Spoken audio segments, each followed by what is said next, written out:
Hello everybody and welcome back to the Overlap Breakdown channel. Today I am here to discuss the truth around Mikel Arteta's Arsenal. Okay, welcome back everyone to the channel. It's a pleasure to have you here once again. Thank you everyone who subbed on the last video. We did say that like 82% of our viewers aren't subscribed. We can appreciate that again. I don't doubt it's gone up by like 0.5%, but we're still pushing 50,000 subscribers and it helps us a lot more than you know. But today, I watched all the games last night. Unfortunately, my club finally lost a game, which I'm really not happy about. I'm a bit seething, to be honest. But I want to discuss something around Arsenal, and more importantly, what Fabian Huzeler has said about Arsenal. And there's a lot of people agreeing with what Fabian Huzeler has said. So I will never be a kind of manager who tries to win that way. I want to develop players. I want my players to keep improving. In the end, every team will manage and waste time, and the limit has to be set by the Premier League and the referees. Where will this go in the future? At one point, you'll play 60 minutes actual time, and against Arsenal, 50 minutes. Then it's a 10-minute difference. Is that what the supporters are paying for? The way of winning, if they win, no one will ask how they win. So I think this has come at a bit of a larger conversation around Arsenal. And I think it's all stemmed obviously from the set piece talk and people are wanting the rules changed. People are saying that they are playing boring football, that they don't deserve to win the league. And I've got quite a different opinion to everyone. And I'm not sure if anyone will agree with this. I'm not sure if people will appreciate this video, not appreciate this video. But I want to give my opinion on a conversation that, you know, a lot of people talk about. You know, we go down to the pub and talk about it all the time. Are Arsenal boring? The crap, aren't they, to watch? Like, no one likes watching them. And I think I want to delve a little bit deeper into a little bit as to why people are saying this, a little bit as to why maybe I don't agree with it. And just off the top of it, I want to say that for a lot of people who have been complaining about the state the Premier League is in, for the fact that it's too maybe soft, it's gone to a place where, you know, it's soft and there's these dark arts and stuff. I think Mikel Arteta is the protagonist in all of this. I think he's a manager who's, to a lot of people, insanely dislikable. I think he's quite arrogant in the way, but they're top of the league. They're clear by 7 points. No one really likes their style of football, apparently. But I think Premier League has always needed a manager like this. You know, people love Jose Mourinho and Diego Simeone. I watched Diego Simeone almost chuck a 4-0 lead in the Copa del Rey semi-final and defend on the edge of his box for 90 minutes. But I think a lot of people appreciate these managers after they've left the league in terms of the cinema they create, in terms of the conversations they create. And I don't think it's any different with Mikel Arteta. I think we're going to talk about a little bit wider about the Premier League and what the Premier League has now formed in terms of they are now letting dark arts take place, which is more it's more of a criticism of the Premier League, the product, than it is of the team. I'm not going to lie. If a team can use a niche in a game of football to win football matches, that is what football is about. I hate to break it to people. Football isn't about being ethical. It's not about... You don't get a trophy for playing the best football in the league. You really don't. You get a trophy for getting the most points, and you get the most points by scoring goals and not conceding goals. And the margins for that is getting so fine in the Premier League. I've actually got a bit of data here to show you from Ted Knutson, who's the founder of StatsBomb, and he's got the rolling average of every single team's XG in the Premier League since 2015. And just to put it looks like a lot of squiggly lines. It looks a bit messy. Just to put this graph into context, right? So the further them lines are away from each other, the variance there is in XG. So that means there's a gap in teams. So we can see around 2017 that Manchester City have got a massive, massive difference between their XG and the bottom light green highlighted line, which is Brighton. We can see that the difference in that is absolutely huge. If you look towards the end of the graph, towards the 25, all the lines are clustered together, which means people might say, all the time, this again is just my opinion, people might say this is the worst Premier League we've seen, it's whatever. I think the gap between the top place team and the 15th place team is probably the smallest it's ever been.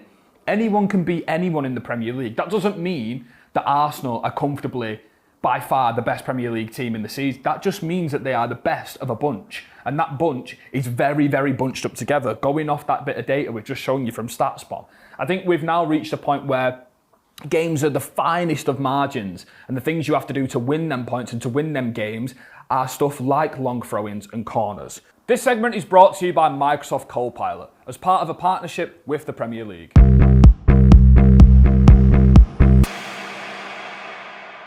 Okay, now moving on into our sponsored segment with Microsoft Copilot, we are going to compare the summer signing centre forwards and which one, in our opinion, has had the biggest impact at their club. So for this argument, we are going to please compare these strikers this season: João Pedro, Hugo Ekitike, Victor Gyökeres and Benjamin Sesko. Now, we can see that when it gives us the detailed answers back, we can actually see that João Pedro has pushed massively in front now in the output charts. He is now on 19 goals and assists combined in 29 Premier League appearances.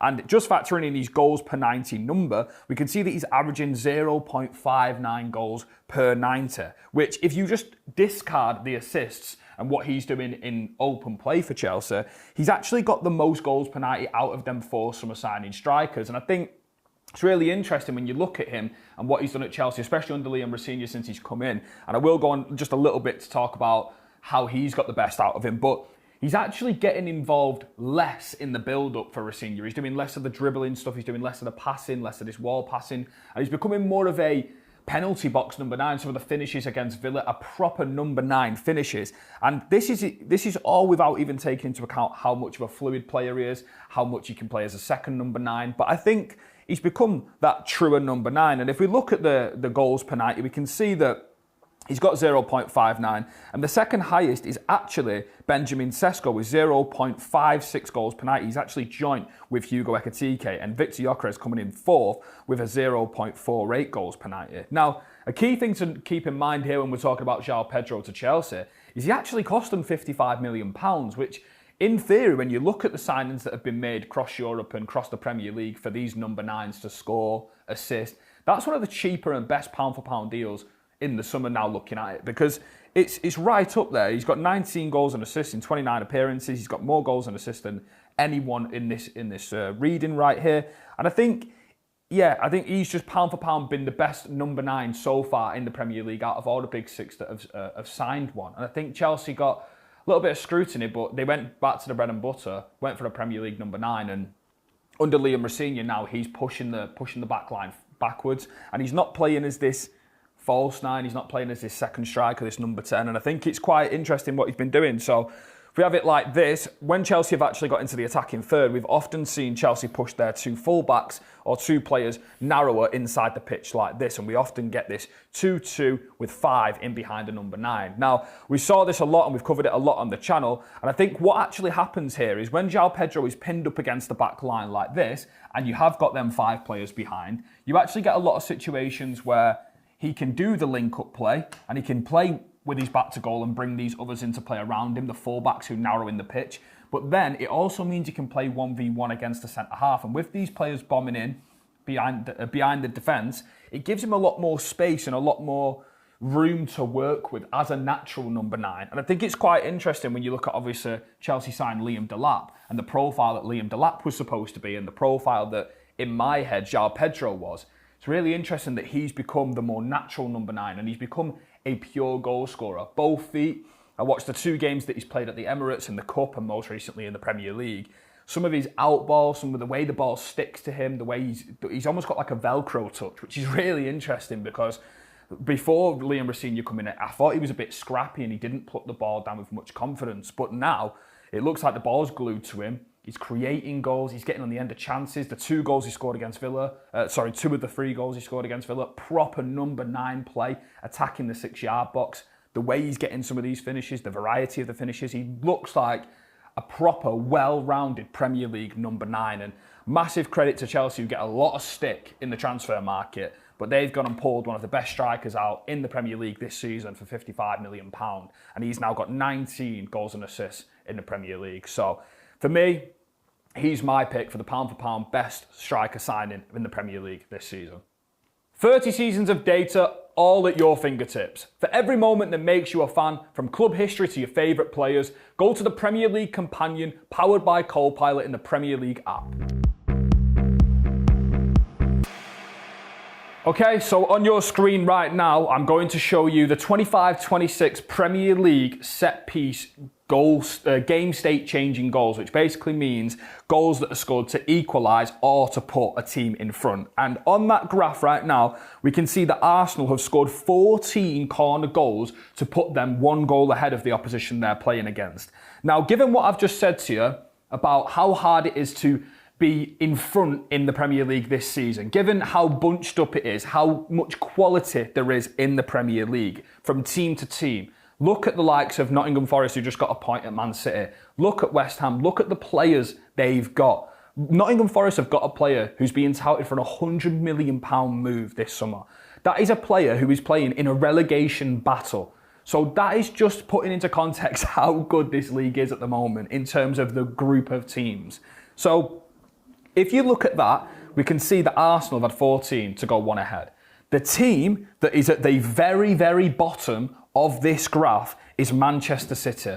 Manchester City have had one equaliser and one goal that has put them ahead in a game this season. That is the difference between winning 7 points. That is the difference between winning a league title. So when people talk about whether or not it's ethical, whether or not it's good to watch, you need to understand, for me personally, that this is a football team who is trying to win a league title. And at this point, I don't think Arsenal fans really care about the style they're playing. Maybe they should. But that's a team that I watched play football in 2015 who were unbelievable. They played prime Wenger ball where they just got fourth and won an FA Cup and they were passing it through the lines, slick one-touch moves. That didn't win them a league title. They were playing the most ethical football in the league. That didn't win them a league title. They were often, labelled as a little bit soft, a little bit flimsy, a little bit of a circus, especially when players like Ozil was there, Aubameyang was there. There was a lot of criticism towards the players of Arsenal and the way the club was run. And that just shows a complete turnaround, not just in what obviously the Premier League has become, but in terms of what Arsenal are trying to focus on as a team. They're trying to win football matches. They're not doing it in a way that makes them unethical. They're taking advantage of a margin in the Premier League. And yeah, you might have an opinion that they are not the greatest to watch. Personally, me, I don't really enjoy watching them that much. I think there are other teams in the Premier League that I enjoy watching more, but you cannot turn your nose up at the efficiency.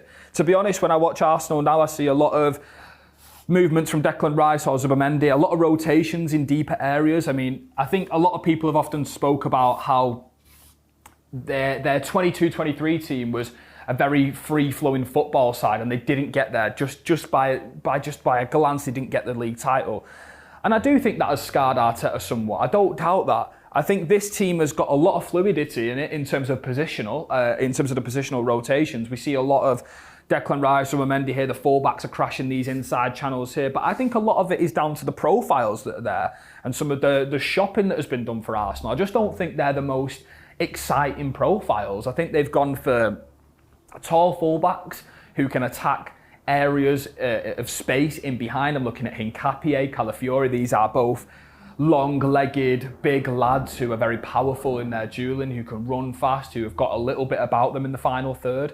That suits that, and they've got Timber, who's more of a lockdown right back who can play 1v1, very simplistic on the ball. In front, they've got Declan Rice, who's a bit more of a head up, facing forward kind of player who can press really well. And they've got Zubimendi, who's a little bit more of, in my opinion, a bit more of a reserved passer.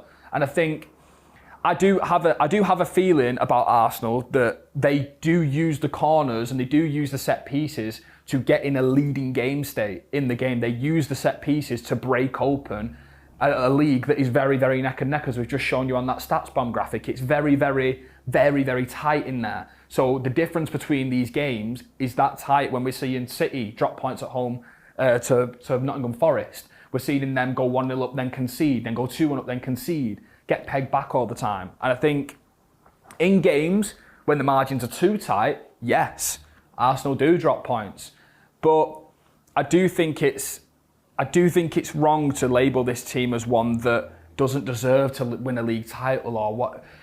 That's just stupid for me. They are taking advantage of margins in Premier League football matches, and I think I've got a lot more stuff to show you, but I'm going to try and speed this up. So I am going to go to the other side of the narrative, which is, are Arsenal not playing great football? Now, as we've just spoke about, with the league becoming the most congested it is in there over the last 11 years, going off the XG spread, I've now got a massive graph on your screen. It's probably going to be hard to see, but I'll do my best. So this, on your screen right now, is every title-winning team since 2004. So since Arsenal last won the league, since then, their goals per game excluding penalties, their open play goals, their percentage of non-penalty goals, their shots on target, possession. And going through this, Arsenal, in the last 22 years of the Premier League winners, have had the 7th lowest goals overall. They are currently averaging the 7th lowest goals excluding penalties. They are currently scoring the least amount of open play goals per game out of any champion team in the Premier League. Their percentage of non-penalty open play goals is the lowest that has ever been seen in the last 22 years. Their shots overall is the lowest. Their shots on target is the 2nd lowest, and their possession is the 8th lowest. Now, that, I can agree, they are not blowing teams away in terms of the way they're doing it.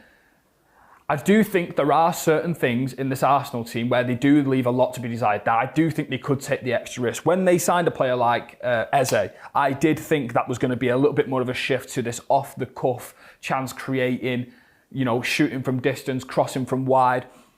Madueke a little bit the same. But we've not seen that. And I do think Arsenal, for how good they have been this season, 7 points clear at the Premier League, for all the praise I've just given them, I do think they are reserved when it comes to attacking the middle of the pitch. I don't think they access these areas enough. I think a lot of the play goes down Saka. I think he's got a ridiculous, massive creative burden. I don't think, personally, a player like Victor Gyökeres has drastically improved Arsenal when attacking him behind. I don't think he holds the ball up well enough. I don't think he runs the channel well enough against the physical centre-halves, against the top centre-halves. I don't think he gives them much of an outball when going long under high pressure. I think there are still things that I would critique this Arsenal team for. I still think they should have well gone in for a left winger. I was screaming Semenyo at the time for Arsenal and Liverpool. I still can't believe they're rocking up to games with Trossard and Martinelli and the 7 points clear. But I think a lot of it comes down to the profiles they have bought in the market. And I think that could have been a lot better. You can imagine a player as swift as an Ekitike up front for Arsenal, or even an Isak, given that he's injured, obviously, but given an Isak who's this more mobile 9, who would free up a lot of these nice patterns in and around the box, a lot of these 1-2s, a lot more fluidity, a lot more mobility, more importantly, against some centre-halves. I do think that would make Arsenal look a lot better. So yeah, I do sympathise with this, with the Arsenal side, in terms of they don't have that many quality players. And I think that's more of a squad building point of view assessment, where I go, they probably don't play that great of football in terms of open play when cutting through the middle of teams, because they don't really have the players you would consider players who can cut through teams like that. I think Saka, Eze, I don't really know, like players who you would familiarise with them slick moves. They are more of a brute force team. But as I said, I do think the Premier League needs this. The Premier League goes through shifts where a formation's popular. There was a quote that came out about Mikel Arteta explaining the corners and the eras that the Premier League's going through. Once upon a time in the Premier League, not that long ago, every single club nearly at the top level was just inverting a fullback into midfield to get this box in here. And the whole question around this was, how do we counteract 4 bodies in the centre of the park? And then teams had to adapt to that by going more man-to-man, by going more zonal, by going more hybrid off the ball, choosing times to jump. Now it is more, brute force and set piece and marginalised. How do you adapt to that? How do you make it work? I think there was a graphic going around on Sky Sports the other day that had all the top 10 passes in the Premier League this season have been centre-halves, in terms of centre-halves and I think a few midfielders. If you think about the game now, and this is not just an Arsenal, this is more of a general Premier League point. Every team pretty much blocks off man-to-man. So if you can imagine, if the blue team has pushed up like this onto the red team, and they are waiting for a cue to jump or to play through, who is going to have the ball the most? Let's say they go 2v1. A lot of teams now go 2v1 against a striker like that. And then maybe like this, Who's going to have the ball the most in this situation? Because if this is how most teams are playing, it's going to be the centre halves. I think a lot of the modern day football is a response to what other teams are doing. If teams are going man to man, the centre half's going to have a lot of touches. It's harder to work the ball to Bukayo Saka if all the passing lanes are shut off like this. I think this is just a stage of the Premier League. I think this is just a stage of football where the marginal gains are set pieces, are corners, are time wasting. There was a lot made from Fabian Huzeler about the time wasting. I've got here that taking all delays into account, Arsenal spent an average of 31.4 seconds to get the ball back in play from corners, goal kicks, throw-ins, free kicks last night versus Brighton. There have been 195 instances of a team taking longer than this in a Premier League match this season, meaning that basically Fabian Huzeler maybe thought they were time wasting at certain times, but over the course of the match, the averages, it doesn't seem like they were time wasting. But that is, again, not something you can argue with Arsenal about. The game is not about being ethical and putting the ball back in play. It's down to the Premier League's refs and the actual product to clamp down on stuff like soft fouling, dark arts. And this is not just under Arteta. I remember watching Pep Guardiola's Manchester City teams when they were pushing for league titles. Everyone remembers Fernandinho stood right in front of the two centre-halves, fouling someone on the break every time.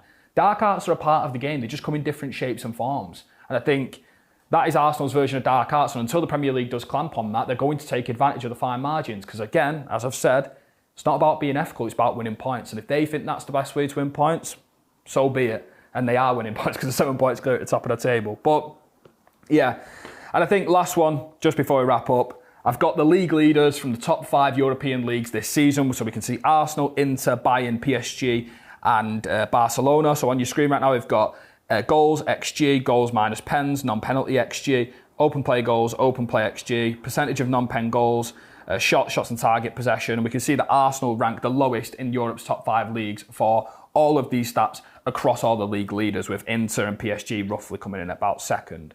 But I think this is something that is being hit with the Premier League. I think this is a problem with the Premier League at the moment. And I think European football, when you go and watch the Champions League games, there's often a very different tale in the Champions League games. You watch them and they're usually 4-3, they're usually quite open. And I think that's a little bit why. I think the Premier League is going down a shift of its own, and it has created something that's a little bit more low events football, I guess you could say. I think there's just been low events in terms of, doesn't really seem like there's that many, big games in terms of the goals in the big games. It feels very tight, very, very, tough to break down. Arne Slot said something last night in a press conference about, I watched all the games tonight and it doesn't look like Liverpool are just the only ones who are struggling to break teams down from open play. I watched Arsenal do it. I watched Manchester United do it. I watched Villa do it. So it's a running theme. So yeah, let us know what you made of all these comments around Mikel Arteta and Arsenal's football in particular. Let me know where you stand on the topic. Do you think it's a matter of just winning points, and do you think it's just a matter of, if it's there, I'm going to use it, and that is what football's about? It's about winning points. Or do you think there's more of an ethical reasoning behind some of this? Do you think it's more, why would you do this when there's fans in the stadium who are paying all the money? You've got to entertain them. But then you get to the trade-off of, is winning entertainment? And do you have to win in a certain way to entertain? And I don't know if you do or not. So it's a question for the people watching this. It's a bit more of a general video on the Premier League, the state of the Premier League, state of modern football, but doing it with a little bit more subtlety and a little bit more analytical stuff in there, because I didn't want to just come on here and spat a load of nonsense really without having anything to back it up. But let us know if you did enjoy this piece, and don't forget again to like and comment and subscribe to the Breakdown channel. And we'll be back next week for some more analysis. Thank you.